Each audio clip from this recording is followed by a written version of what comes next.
Hey guys, I'm uh I'm jumping the gun a little bit, okay? Because just today I've learned about INFJ, and I know that I should probably like let it sink in over a few days, keep researching it a bit. But I've been so excited. I've been top tier excited all day long. It's 10 o'clock at night. I've been up since like 2 this morning, and I have just been to the brim excited like all day long. I've been pumped. I've been so happy.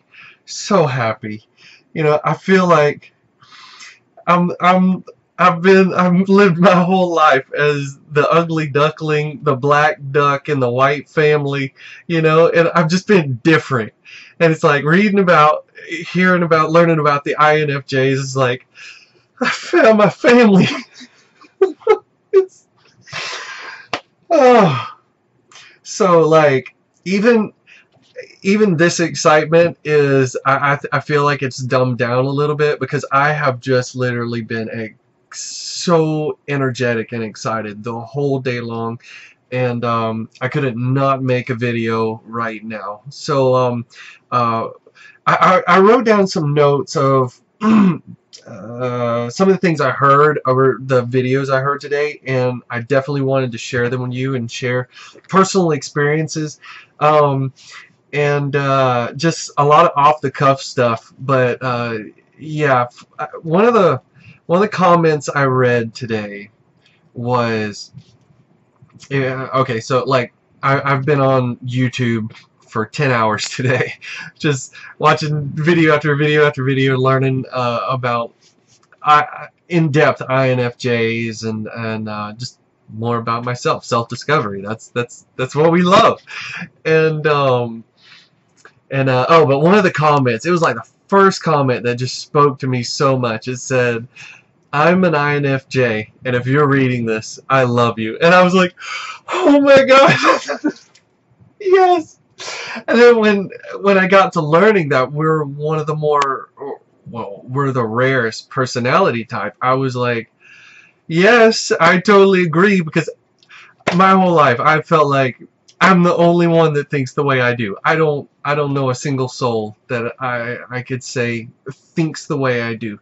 There's a person I suspect is like me, but because of like our age group and distance, we've never really been in a circle together. But I just being around them, I feel like I would give my life for them. And I think an INFJ would understand that. And so I just want to say to my fellow INFJs, I freaking love you guys. Like, I love you so much. But okay, so I'll get into some of these notes, and some of these things are just like I just read it and they just spoke to my soul so greatly. So first thing, meant to understand but not to be understood. And I was like, oh my gosh, I feel this so much. Like, I can be around a person for 5 minutes and I understand them. I can relate to them.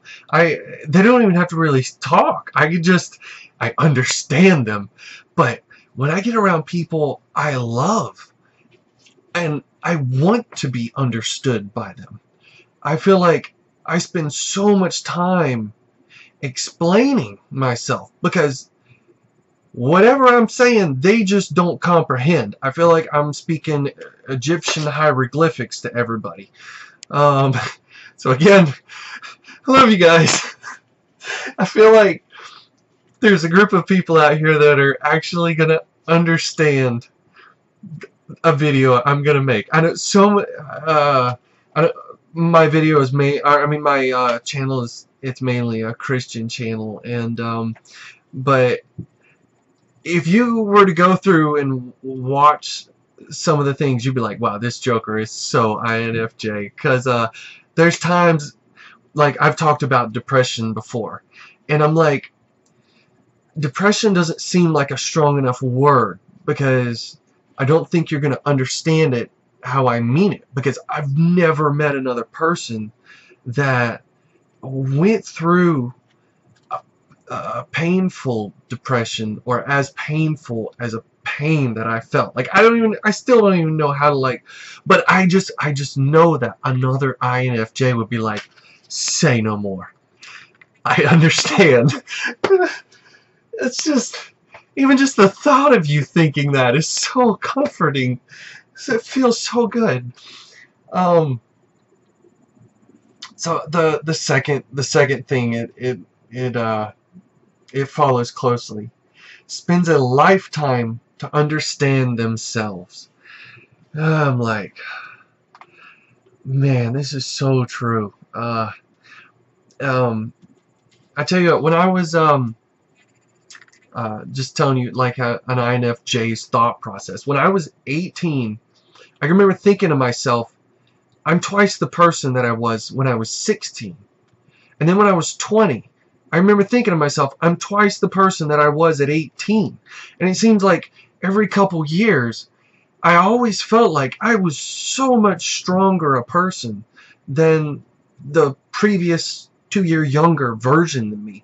I feel like my self-discovery, self-growth, inner strength, it keeps growing exponentially. And that's something I don't think I've ever told anybody, because I didn't think anybody'd ever understand that. I mean, just the way we look at self-discovery and going so deep, like it just doesn't even register to other types of people that I've met. I mean, I'm very new to the personality types, and I definitely, it is going to be my new field of research. I can't wait to dive more into, to understand all the terminologies a lot more fluently. You know, NI, NE, FE, you know, all those things, you know. So I was watching a couple videos before I did this, and I wanted to just write down some things that they might say. Just to, I don't know. I didn't. This is so off the cuff. All right, but these were other people, other videos that just made some comments about INFJs. They weren't particularly INFJs, but they were just saying how they interact with them and whatnot, or what they saw in an INFJ. And quiet confidence was something that came up, and I was like, yes, this is exactly how I've tried to start telling people about myself, because I've known I was an introvert for a long time, but an introvert, it just has such a negative aura around it that if I tell somebody I'm an introvert, they're like, oh, you're deeply self-conscious and you don't socialize well. I'm like, no, it's not that, but I've just had such troubles articulating how I feel,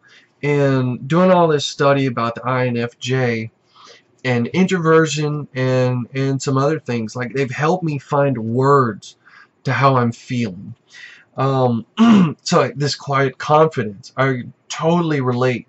They said they find that they have soothing words, and like, I think that comes from being able to relate to people so quickly, and the caring side of us. We know what they need to hear, because we've already been to the darkest depths of our souls. I mean, we're there on a regular basis. So if somebody's just having a minor difficulty, I mean, we view it as a minor difficulty, okay?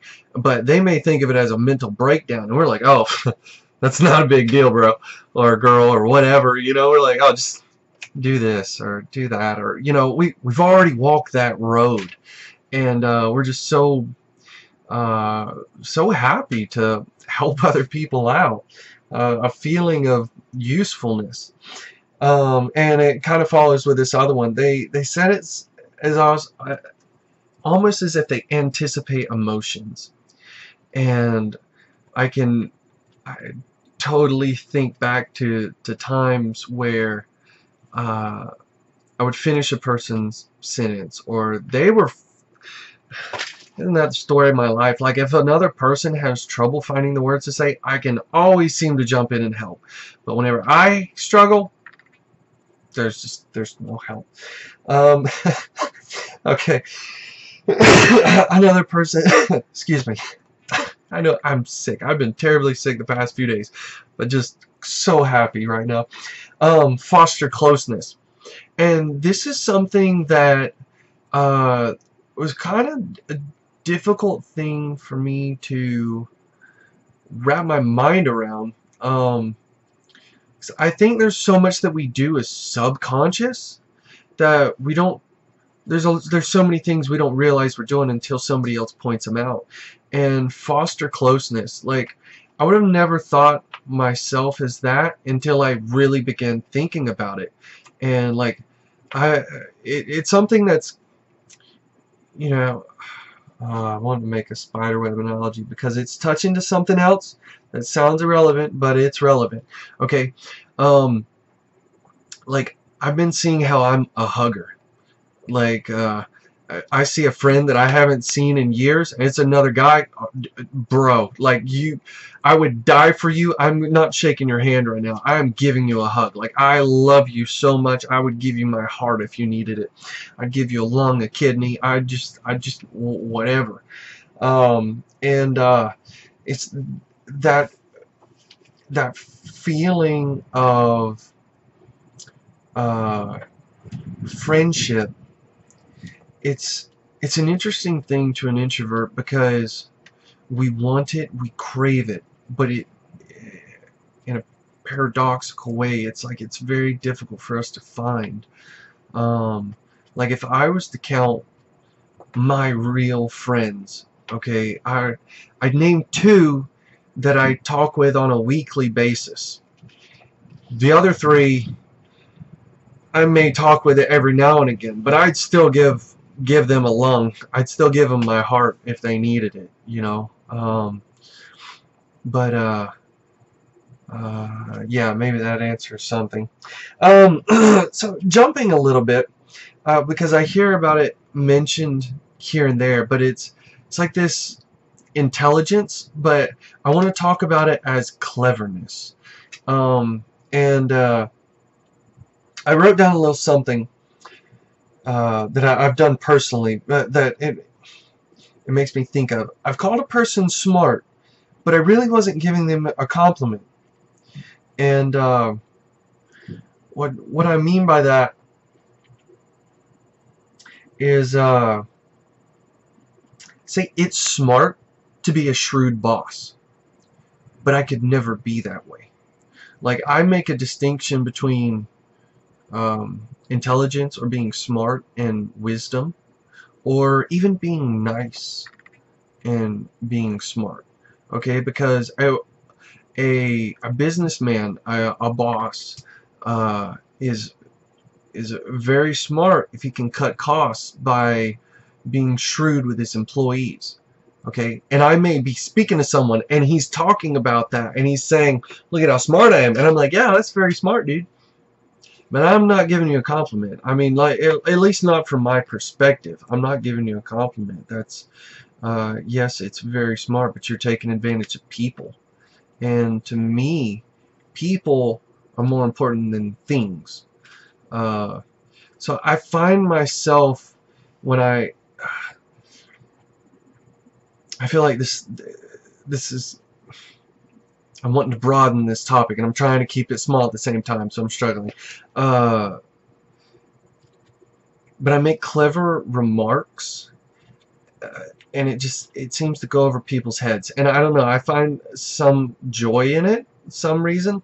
And I've been learning that, like, a lot of introverts in my personality type are like comedians. And so I'm not a comedian by any means, but I think like one a lot of times, and I think that's why I find so much humor when I see a comedian get up on stage and talk, because, like, it's like I think like him, but I oftentimes don't say it because it just wouldn't sound right if I said it. Something else resounded greatly within me I wrote down feed off energy subconsciously. And oh, it's a real thing. If I'm around happier people, I notice that it has a lifting effect, and if I'm around sadder people, I know it has a drooping effect. Now, I think as an INFJ, and I would like to make another video about INFJs and like different tiers, because I feel like I'm a very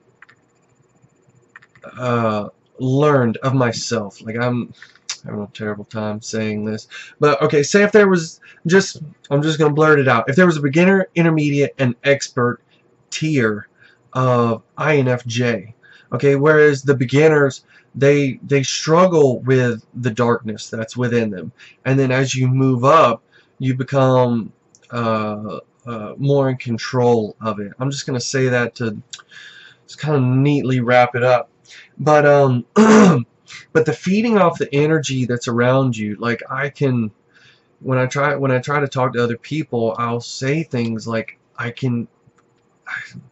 even hard for me to say it because it's like an abstract thing and I'm trying to give you a concrete example, but I feel emotions, you know, and oftentimes so I'll get to that in so excited. I can't think, can't talk. But I'm a manipulator of the emotions. Like when a person is down, I often know the things to say that can lift them up. And I know that I could use that influence for evil, and I see it, and it's like one of those things that I know that I could do, but I stay away from. And I think an INFJ would understand it. It's something that like if you were a locksmith, like you understand, you break into vehicles for a living, okay? You see how you could use that for evil, okay? But you try not to, or you stay away from it, you know, depending on your discipline level and other things. But like this manipulation of emotions, like, and I'm even learning more about myself just saying this out loud, because I've known it for a long time that I could influence people's emotions, that I could, whoever I'm around, I can usually find the things to say that would lift them up, the thing that they needed to hear at the time. And subconsciously, people I don't like, it enters my mind the things to say that I know would put them down. And like, I don't ever go there, but since I'm talking to someone who can understand me, yeah, that's a real thing. Oh gosh, I heard a person, another guy talking about INFJs, and when he said this, I was just, yes! Have a built-in BS indicator, or like he might have said it a little bit better than that, but that's what I remembered, or how I remembered it. But like, it's a real thing, and I've been trying to tell people, you know, at least you know, close friends, you know, when in those deep conversations where I haven't had the validity of like reading and researching INFJ. It says this is their strengths, this is their weaknesses. Okay, so before this moment, I was like, this is what I think my strengths and weaknesses are, but I have nothing to say it's accurate or not. But I've told a few people, like, I can sense a lie. Like, I don't know how it works, but just being around people, I can tell when they're telling the truth and when they're lying. Okay, and learning about the INFJs and other people saying that this is a real thing we can do, I was like, yes, it's true. I'm not just making something up here. Okay, because even though I can detect a lie, and I know now that this is a thing that, or an ability, or whatever you want to call it, that INFJs have, we also don't usually call you out on it because we care deeply about people's feelings. So I may see you lie right in front of my face, but I probably won't call you out on it, because if I did, I would be calling you a liar. And I know that that is going to cause strife. And as an INFJ, I don't really care for strife. I like to keep the peace when at all possible, as long as it depends on me. There has been a couple occurrences, and I mean, they are very vivid memories up in here, of a couple occurrences where I called somebody out on a lie, and they did not want to face the truth. And I'll give you one example. My cousin Scott, if you're watching this, I love you to death. But I think that even you stretch the truth a little bit from from time to time. When I was younger, I don't even know how to put an age on this. I was still on the farm, somewhere between around 16, 17, 18 years old. I knew he was a big talker, and most of the time I just listened. But we got to talking about boxing, and he was like, "Man, if I was ever to box you, I'd whoop you." And like, I've heard him say things like that before, and I'm like, it was at the point where I just finally got fed up with it. And I was like, look, I know nothing about boxing, but I just know that if I were to fight you, if I were to box you, I would win. And he was like, oh no, you won't. Go get the gloves. And like, I was excited. Like, my heart was pounding out of my chest. I ran to go get the gloves. Because when you call somebody out, like, I mean, when you think of an introvert, or you think of a person that, well, if they ever talk big, they won't stand. But like, if it gets to the point where I talk big, like, I will stand. I will back myself up. I am very confident in myself. Like, borderline cocky. I have been called cocky before, but I never thought it was an unhealthy cocky. I always believed it to be a very healthy view of myself. But dude, I ran to get the gloves, and I brought them out, and we boxed. I mean, it probably wasn't that long realistically, because whenever you kind of get into the ring, minutes feel like hours. But it was probably somewhere around the 3-minute mark. He never landed a punch on me, and I landed punches all over him. Of course, he was twice my size, which, I don't know, probably that could have been said earlier, but he was twice my size. And but I knew that I would outspeed him, and he never hit me one time. My brother, my brother watched it, and my dad watched it too. They said, Chris, you look like the Matrix. They said, you were leaning back so far. But I know jack squat about boxing, but I think it's probably a thing to INFJs that we learn really well by watching. Like, really, really, really well by watching. So I can honestly just like watch video games and watch people fight, and it makes me become a better fighter. But that's one of the very concrete times in my memory that I saw somebody stretching the truth, and they had just stretched it so much where I got tired of hearing it, and I was finally like, well, all right, if that's what you can do, step up to the plate. Let's see it. And they people like that, they never expect it. But man, I stepped up there.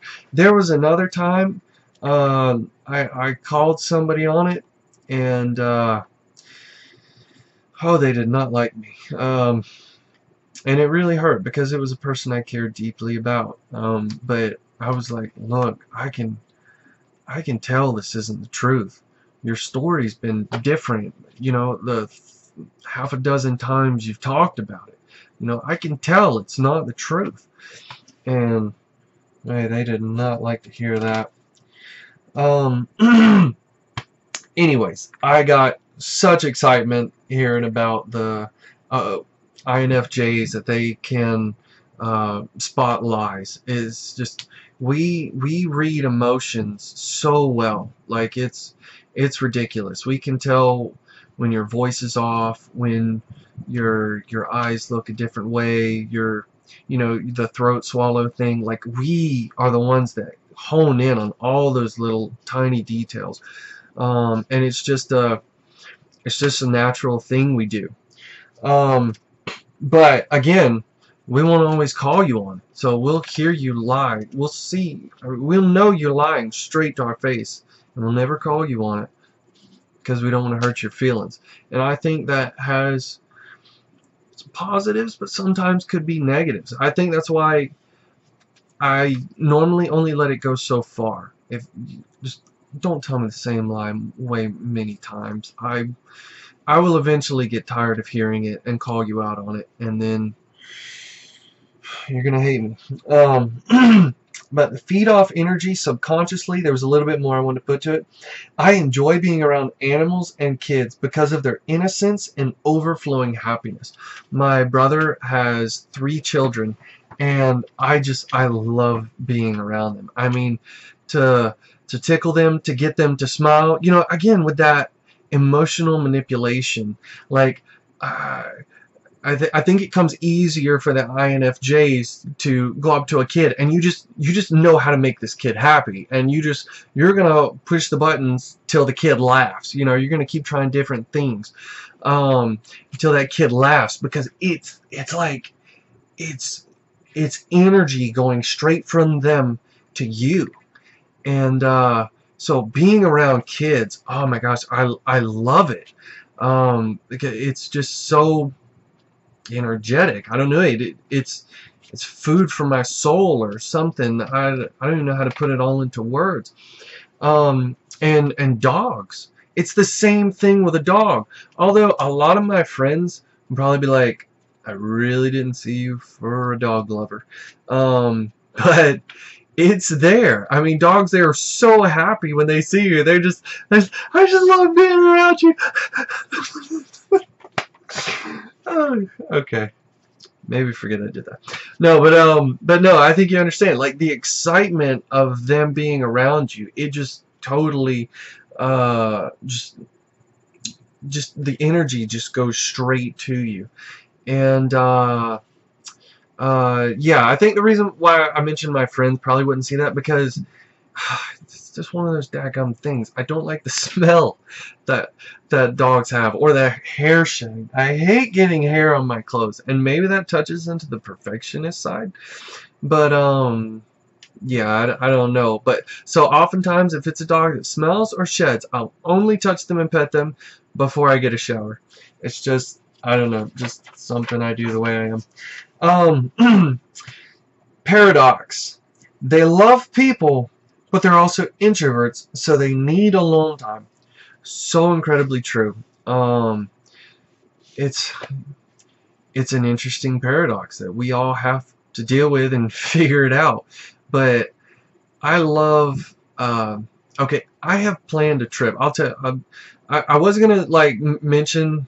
Like, I can just spend days by myself and just be just fine. But I have a great example.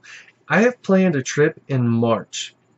Okay, I don't have the end date, and I can't remember. Whoa, what is happening?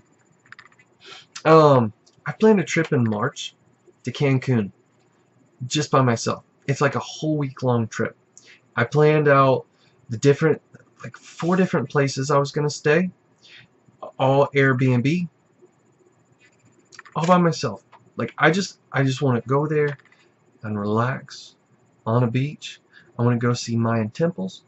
But again, I made overseas trip. I want to go by myself. I just want to be alone for a little while. Not because I don't like anybody here, not because I hate anybody. It sounds very appealing to me to go sit on an island by myself. Anyways, moving on. Predicting the future, question mark. Because I've seen a couple people talk about this, like, long-term thinking, and definitely 100% true. Like, and that that relates into so many sectors of life. Okay, business and friendships, I think, stand out as like the two top ones, because it applies to friendships. Because if I'm meeting something or somebody, like at my job, I sometimes meet people for like 45-minute intervals, and if I'm like, I'm never gonna see this person again, or our relationship is never going to get any further than this 45-minute interval that I may have with him, like once a month or every other month, I won't talk the whole time I'm there, because it doesn't feel meaningful. There's no long-term relationship we're going to have. And like other INFJs have spoken about, I really don't care for small talk. I would rather sit in silence. And this rings true to me, because it was just like a week or two ago, I was at a job, and it was just this, where I'm a truck driver. I was waiting for the truck to offload, and a guy came and stood there and started watching the trailer, and I was standing there for a minute, and nothing was said. Like, I was waiting for some small talk, I was kind of expecting it, but it didn't happen for like 2 minutes. So I was like, just kind of moseyed over and took a seat. Like, I would rather sit still for 45 minutes than talk about the weather for 5. I don't know. But anyways, going back to predicting the future. I wrote down, it's not that we think we're absolutely right. It's that we visualized dozens or more possibilities, and they've narrowed it down to the most likely scenario. And I think that's the best way to put that. Because as I've heard other INFJs talk about, it's not that you see one scenario, it's that you see 50, and like the chess player mindset is definitely there. Like, I always see a, a possibility of an event, and then I think on that event to death. And then I go to a different event, and then I think on that possibility to death. And I do it like, as many times as my brain can come up with a different possibility. And then I'm like, what's the most likely one? And I'm like, yeah. So this is probably what's going to happen in the future. Or I'm not afraid to say this is what I think will happen in the future. And signs of that in my own life is if you watch some of the previous videos that I've made. I know that I've shared like a pessimistic view on America, because I feel like every generation our values degrade a little. And I think that if we keep going at this rate, we keep devaluing values. So what's a very logical prediction? Our future is going to get worse and worse. But anyways, I'll move on. Sharing themselves. I heard this. I don't know if I'm gonna say what she was exactly. I think she said she was an INTJ, and she was sharing her experiences with INFJs. And she talked about how the INFJ shares themselves. And I know that I do this, and I'll give you an onion analogy real quick. I'll reveal a layer first to see if the other will show me theirs. It's all about trust. And I can immediately go back to one of the last relationships that I was trying to develop with a girl. And it eventually dead ended. It didn't go to where it was nothing more was going to come out of it. But I'll tell you, like, I often initiate opening up, okay, with a person that I trust and I desire to build trust with, okay? As an introvert, I know, like, all my levels, like, to my subconscious, like, and all the things I don't mind hiding. I kind of don't mind hiding. Sort of don't mind hiding. I mind. I don't want to talk about. you're never gonna find out about. Like it's like this all the way down to the darkest little corner in me. It's almost in sections. And when I'm talking with a person that I trust and I want to cultivate and build that trust, I'll share with them this layer, and I see if they give back in an equal or greater amount. And I think this kind of goes back to emotional intelligence and cleverness, because it's a way of testing a person. Like, I get trust is so incredibly important to me, and like, even saying that, it just doesn't sound like I'm saying it important enough. Okay, it is detrimental. Okay, the greatest pain I ever felt in my life was when my girlfriend left me for another guy. It was a betrayal of the trust, and it wasn't a smooth break. It was incredibly painful, and I often don't talk about it because I never feel like anybody would understand what I went through. I mean, when people talk about breakups, they're like, oh, well, I got with a girlfriend, 2 weeks later. I found another one, a month later. No, I wasn't finding anybody. I was crushed. My world fell apart. There was no sunlight. I was ruined. I was messed up for a long time. And I think that's why INFJs, some of the other personality types say we're mysterious, but we're very protective of ourselves, because a beginner INFJ may not realize just how sensitive they are to some things. And like, when that trust was broken and the bond of friendship was broken, like, it ripped me a new one. And it was very difficult to build friendships after that, because I was so afraid of it happening again. It was like 3 years till I got another girlfriend after my first breakup. I couldn't even, and I think it's been 3 years since I've been divorced. I don't know. I feel like I figured it up the other day, but although the breakup was a lot harder than the divorce, that'd be a whole nother video on why. But because it may sound odd, or like, why on earth would it be that way? But it's just, an INFJ learns how to protect themselves from not getting hurt like that again. Another thing, a chameleon. I wrote down, if I couldn't find myself, how do I find others? I think that's another reason why we're such a rare type, is because we are so good at blending in. And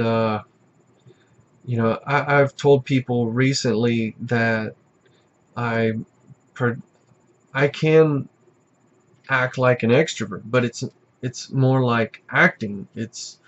And I know that I could be very convincing, but that's not me. That's not my role. I'm introvert to the core. But I think because we can do that, we can blend in. Like, in my high school, I was friends with every crowd, every clique. Like, I could fit into any one of them, and I think it partly goes back to, like, the emotional intelligence and, like, how to read people, and be able to talk about what they like to talk about. And it's not being fake, it's being genuine. But you will gravitate to people who interests more in line with yours, of course. But they've, it's, I've thought about how in the heck do I find a girl when, like, I keep to myself. I don't go out. If I want to find another person that's like me, they don't go out either. It's like, how do we even find each other? Video games and YouTube. Okay, chameleon, very good at blending in. Self-motivation, I'll try to wrap this up, 40 minutes. Self-motivation, self-improvement, yes, to the core. On that note, I wanted to mention a few quotes that I have on my fridge. They're like right there. So first quote is, help other ones when you can, even if it's only one. And I want to tell you a quick story. I heard it in church many years ago, but I knew that it was just going to be very helpful for me. So it's a story. There was a guy walking on a beach, and there's thousands of starfish on the shore. And there's this guy, he sees a starfish. He sees someone else walking amongst the starfish, and he picks up a starfish, and he throws it into the ocean. And then he goes and he picks up another starfish and he throws it into the ocean, and he keeps doing it. And the man goes over to him and says, dude, there's thousands of starfish out here, you know, you can't save them all. And the man reaches down, picks up another one, and he throws it into the ocean, and he said, but I saved the one. And like, I think INFJs can relate to this. You just want to help everybody, but you will come to a realization. It's even difficult for me to discuss, because like I want to give, but I know that if I give everything, that I won't even supply for myself. Like, I feel it in my core. Okay. There's resource management. I only have so much money. I only have so much time. I only have so much energy. I can't help everybody. But if I can help the one when I'm able, help the one. And that's really helped me, and I think that would help other INFJs out there. My other quote right here. All right, well, so we talk self-motivation and self-improvement. Others' maximum standard should be your minimum. Yeah, how's that? And the other one is really similar. Hold yourself to a higher standard. So like, these are things I look at every day. You know, my mom told me when I was a kid I was my own worst critic, and it is held true all the way to this day, although I'm more healthier about it now. As I believe that I've moved up from beginner, intermediate. I feel like I'm an expert. I think there's one more that I would say is master, and I think nobody ever achieves master. It's just for my personality type. There's just always that something better you're trying to achieve. But I feel like a very confident person, especially after these past few years of, I think, not having other INFJs to talk to. So I kind of built one in myself. So yeah, I talk to myself. No, I think y'all understand that internal dialogue. You know what I'm talking about? But since it was the only thing I had, I asked myself the tough questions, and I forced myself to face the truth. And it was very helpful in getting me to grow. The imperfect perfectionist, often seen as too serious. I noticed I had perfectionist tendencies when I was really young, and when I would write, I never liked my handwriting, and I was always trying to correct it.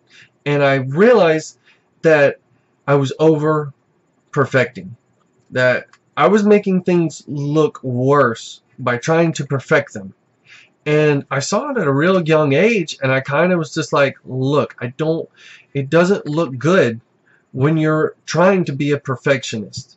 So I have perfectionist tendencies, and in some things I strive to be a perfectionist at, but it's kind of like it's not in everything in my life. It's It's only in specific areas. And I heard somebody say it as, I only have so much time. And they realized that, so they focused their energy on the top priorities. That's what I'm going to be a perfectionist at. And then everything else, I just don't care. It's just too low on the priority list.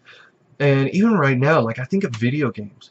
I'm really good at video games. I've always, well, I mean, I don't know, sounds like I'm bragging, I've always known it, but when you play with a group of friends and you're oftentimes better than them, you're really good at it. Okay, so like my perfectionist, it comes out in video games. Like I'm trying to do everything as fast as I can, as efficient as I can, as quickly as I can,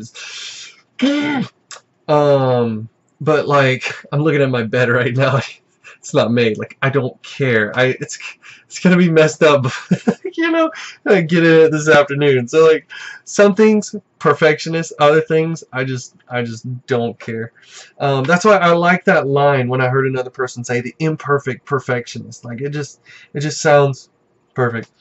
Okay, I talked about reading others earlier, but this comment gives another perspective on it. Reading others comes naturally because they've spent so much time in understanding themselves. And I want to give a quick example of my first girlfriend and my first kiss. And I want to talk you through my thought process. Okay? So, INFJ, introvert, we focus on understanding ourselves to the ridiculously deepest level that others just, they get bored to tears. It's like watching paint dry when we're doing it and we're having fun. So for my first kiss, this was my thought process. I like her and I would like to kiss her. If I think that way, she probably thinks that way. I'm just guessing. I could be wrong, but I've got pretty good intuition. That's the way it's going to go. And I was correct. So I learned to cultivate this way of thinking of, if I think this way, others might think this way also. And I know I have tried to describe to people that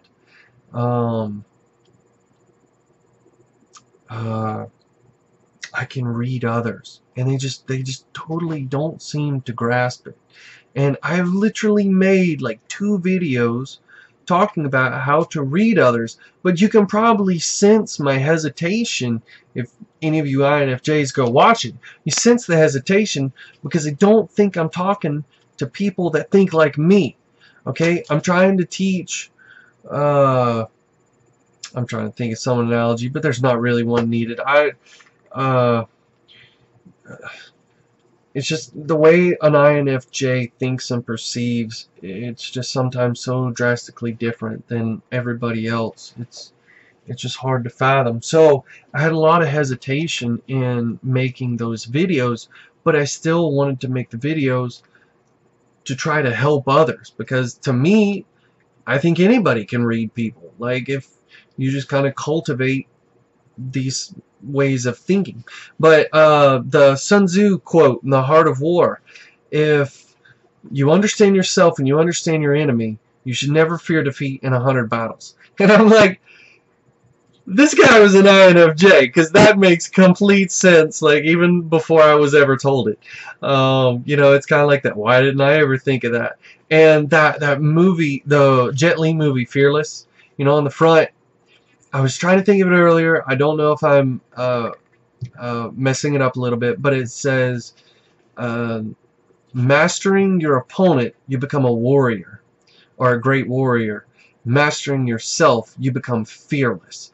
And like, I think it's something that only an INFJ really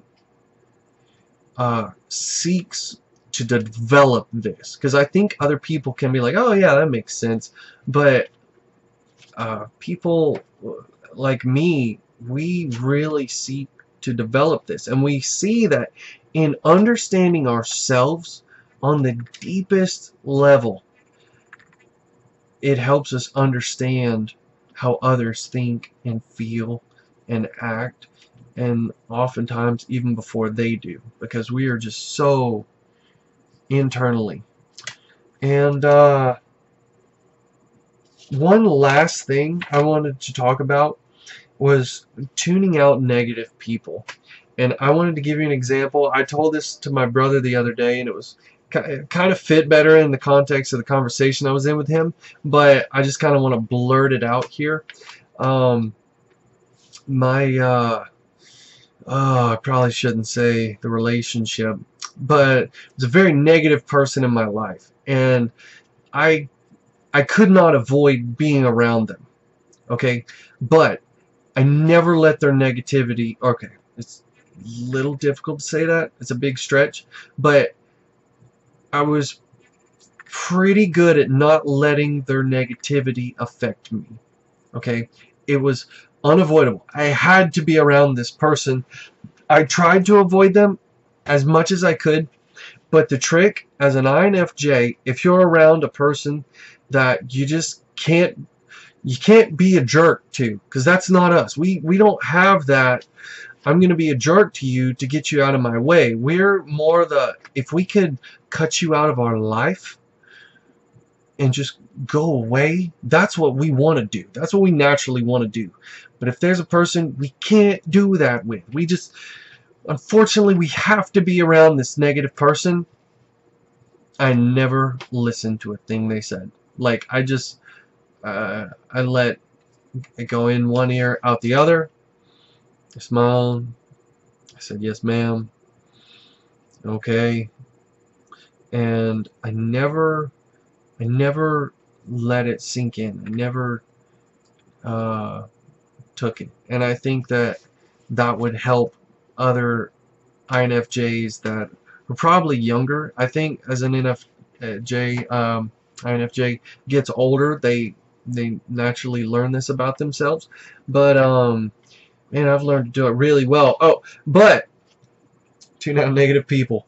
But the literal moment where I knew I no longer had to deal with this crap, I said, that's nice. And I walked off. I left the conversation. I talked about they talk about the shut door, INFJ shut door thing. Yeah, it's legit. Like, most times in my life, I've done it very subtly. Like, I just want to quietly get out of your life.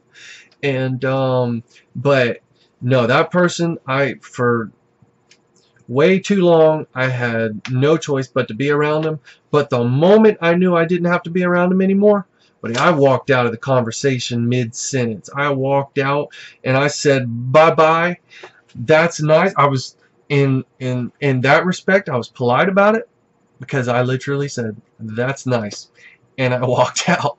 I don't want to be around your negativity. And that person is the person that I think this might speak to the caring and compassion that's kind of comes naturally in the INFJs, okay? Because that person I like least in this world.